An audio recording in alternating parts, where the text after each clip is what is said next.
ဒီဗီဒီယိုလေးမှာတော့ကျမတို့တွေဒီလုပ်ငန်းတွေအတွက်အရေးကြီးတဲ့ delay ထုံးစံလေးတစ်ခုကိုမျှဝေပေးသွားမှာဖြစ်ပါတယ်။ကျမနာမည်ကတော့ဖြိုးဇာဇာမောင်ပါ။ကျမကတော့ Genius Training Center ရဲ့ founder and master trainer တယောက်လည်းဖြစ်ပါတယ်။ပြီးတော့ကျွန်တော်အခုလက်ရှိမှာစက်ရုံတွေအလုပ်ရုံတွေ retail wholesale နဲ့ service လုပ်ငန်းတွေမှာလိုက်ပြီးတော့ဒီ Kaizen culture ကို set up လုပ်ပေးနေတဲ့ business systemization ကိုလိုက်လုပ်ပေးနေတဲ့ trainer camp consultant တယောက်လည်းဖြစ်ပါတယ်။ဆိုတော့အခုကျွန်မဒီနေ့မျှဝေပေးသွားမှာကတော့ကျွန်တော်တို့လုပ်ငန်းတွေအတွက်တကယ်ကိုလေ့လာကျင့်သုံးသင့်တဲ့အလေ့အထတစ်ခုဖြစ်တဲ့ no blaming culture ကိုမျှဝေပေးချင်ပါတယ်။အဲ့တော့ no blaming culture လို့ပြောတဲ့အ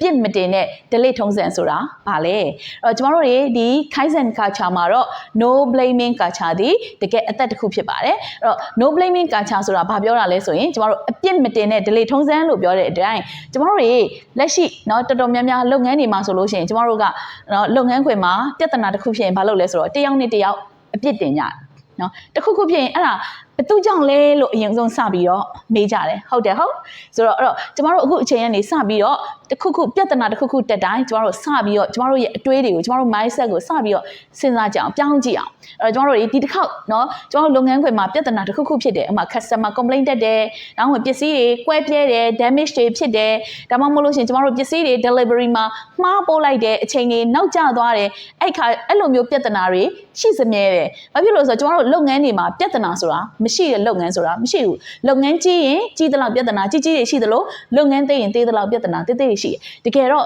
ပြဿနာဆိုတာကကျမတို့လုပ်ငန်းတွေမှာလည်းရှိရယ်မိသားစုတွေမှာလည်းရှိရယ်နိုင်ငံတွေမှာလည်းရှိရယ်ကမ္ဘာနိုင်ငံတွေမှာလည်းရှိရယ်ဟုတ်တယ်ဟုတ်အဲ့တော့ကျမတို့တွေကဒီပြဿနာတွေကိုကျမတို့ကကြောက်စရာမလိုပါဘူးပြဿနာတွေကကျမတို့အတွက်အခွင့်အလမ်းတွေကိုဖန်တီးပေးမှာဖြစ်ပါတယ်ဆိုတော့အဲ့တော့ဒီပြဿနာတွေကိုကျမတို့ကကြိုဆိုရမှာဖြစ်တယ်ကျမတို့ရှောင်ဖွေမယ်ဖော်ထုတ်မယ်နောက်တစ်ချိန်ဒီလိုမျိုးမဖြစ်အောင်ကျမတို့ဘယ်လိုလုပ်မလဲဆိုတဲ့ဟာကိုအမှားပြင်ကြမယ်ပေါ့နော်အဲ့အတွက်ကြောင့်မလို့ကျမတို့ပြောကြတယ်နော်ပြဿနာဆိုတာတဲ့နော်လုပ်ငန်းတွေမှာ no problem လို့ပြောတယ်။ဘာပြဿနာရှိလဲလို့မေးလို့ no problem လို့ပြောလို့ရှင်အဲ့ဒါသိကြတယ် the biggest problem ပဲတဲ့အဲ့လုပ်ငန်းမှာပြဿနာအကြီးကြီးဖြစ်နေလို့အဲ့တော့အဲ့ပြဿနာအကြီးကြီးကဘာလဲဆိုတော့အားလုံးကဘယ်သူမှဒီပြဿနာတွေမဖော်ထုတ်ထားအောင်အားလုံးဖုံးဖိထားတယ်ဒီလိုပြဿနာတွေဖြစ်နေတော့ကျွန်တော်တို့က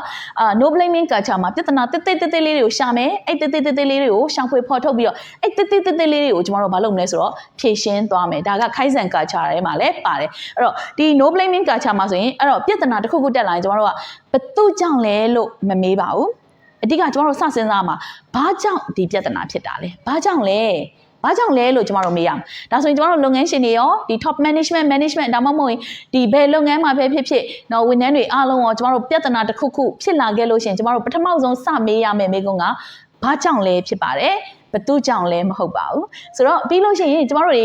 no blaming culture မှာเนาะအပြစ်မတင်တဲ့ delay ထုံးစံသုံးတဲ့အခါမှာကျမတို့ဒီက root cause ကိုအာရုံစိုက်ပါတယ် root cause ဆိုတာကဒီပြဿနာဖြစ်ရတဲ့အကြောင်းရင်းကိုအဓိကရှာဖွေတယ်ပြဿနာဘာကြောင့်ဖြစ်တာလဲဆိုတဲ့ဟာကိုရှာဖွေတယ်ဒါပေမဲ့ကျမတို့ blaming culture မှာတော့ problem ကိုပဲအာရုံစိုက်ပါတယ်เนาะno blaming မှာတော့ကျမတို့က root cause ကိုအာရုံစိုက်တယ် blaming culture မှာတော့နော်ဒီပြဿနာကိုအာရုံစိုက်တယ်ဒီပြဿနာအဲ့ပြဿနာဆိုတာပြီးအာရုံစိုက်တယ်အဲ့တော့ကျမတို့ကပြဿနာကိုအာရုံစိုက်လေဘာဖြစ်လဲဆိုတော့ကျမတို့တွေပြဿနာတွေကပို့ပြီးတော့ကြီးတာလေဘာ solution မှမထွက်လာဘူးအဲ့တော့ no blaming culture မှာကျတော့ root cause ကိုရှာတယ်ဒီပြဿနာဖြစ်ရတဲ့အကြောင်းရင်းကဘာလဲအဲ့ဒါကိုကျမတို့စဉ်းစားတဲ့အတွက်ဘာဖြစ်လဲဆိုတော့ solution တွေရလာတယ်အဖြေတွေအများကြီးရလာတယ်ဒီပြဿနာကိုဖြေရှင်းမဲ့နည်းလမ်းတွေအများကြီးရလာအဲ့တော့နောက်တစ်ခုကကျွန်တော်တို့ no blaming culture မှာဆိုလို့ရှိရင်ကျွန်တော်တို့ကပြဿနာတစ်ခုခုဖြစ်ရင် data အချက်လက်တွေနဲ့ပြောတယ်အချက်လက်တွေတိတိကျကျကောက်ယူပြီးတော့အချက်လက်ပေါ်မှာ data တွေ facts တွေပေါ်မှာအခြေခံပြီးတော့ပြောတယ်ဒါပေမဲ့ blaming culture အပြစ်တင်တဲ့ delay ထုံးစံမှာကျတော့ဘာဖြစ်လဲဆိုလို့ရှိရင် opinion နဲ့ပြောတယ်အဲ့ဒါကြောင့်ထင်တယ်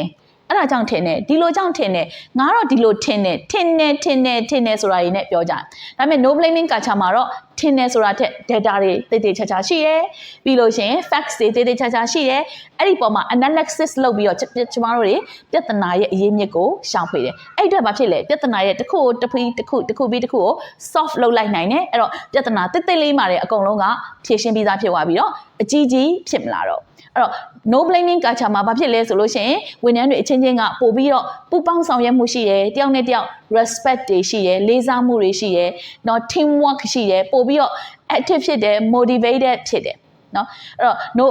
blaming culture မှာကြတော့ဘာဖြစ်လဲဆိုရင်လူတစ်ယောက်တည်းကိုပဲဆွဆွဲတယ်ပြောဆိုတယ်အပြစ်တင်တယ်ပုံချတယ်အဲ့တော့ဘာဖြစ်လဲဆိုရင်တဖြည်းဖြည်းနဲ့ဝန်ထမ်းတွေအကုန်လုံးကเนาะဒီလုပ်ငန်းခွင်မှာနေရတာစိတ်ပြက်လာတယ်เนาะလုပ်ငန်းခွင်မှာနေရ motivation မရှိတော့ဘူးเนาะတခုခုဆိုရင်ငါ့ကိုဘာပြောမလဲဆိုတဲ့ဟာကိုပဲအကြောက်အကန်ညင်းဖို့ပဲရှိရတယ်အဲ့တော့ကျမတို့လုပ်ရမှာကလူတွေကိုเนาะပြဿနာဖြေရှင်းတဲ့သူတွေအဖြစ်ပြောင်းလဲရမှာဖြစ်ပါတယ်လူတွေကိုပြဿနာလူတိုင်းကျွန်တော်လုပ်ငန်းခွင်မှာရှိတဲ့လူတွေကိုပြဿနာဖြေရှင်းတတ်အောင်သင်ပေးလိုက်ပြီဆိုရင်ဒါကျမတို့လုပ်ငန်းကဘာဖြစ်လဲဆိုတော့ခိုင်းစံဖြစ်ပြီးပေါ့เนาะအဲ့တော့စင်ဆက်မပြတ်တိုးတက်သွားပြီပေါ့အဲ့တော့ဒါဆိုရင်ကျမဒီနေ့မျှဝေပေးခဲ့တာတွေကကျမတို့လုပ်ငန်းတွေအတွက်တိတ်ကိုတမိုးရှိမယ်ထင်ပါတယ် no blaming culture လို့ခေါ်ပါတယ်အပြစ်မတင်တဲ့ delay ထုံးစံလေးကိုလုပ်ငန်းခွင်မှာကျင့်သုံးကြည့်ရအောင်ပါဆိုတော့အားလုံးကျေးဇူးအများကြီးတင်ပါတယ်ကျမဆက်လက်မျှဝေပေးသွားမယ် Kaizen and Lean methodology Kaizen culture နဲ့ပတ်သက်တဲ့ဟာ Lean နဲ့ပတ်သက်တဲ့ဒီเนาะဒီနည်းပညာတွေကိုကျမတို့တွေဆက်လက်ပြီးတော့လေ့လာရအောင်ပါအားလုံးကျေးဇူးအများကြီးတင်ပါတယ်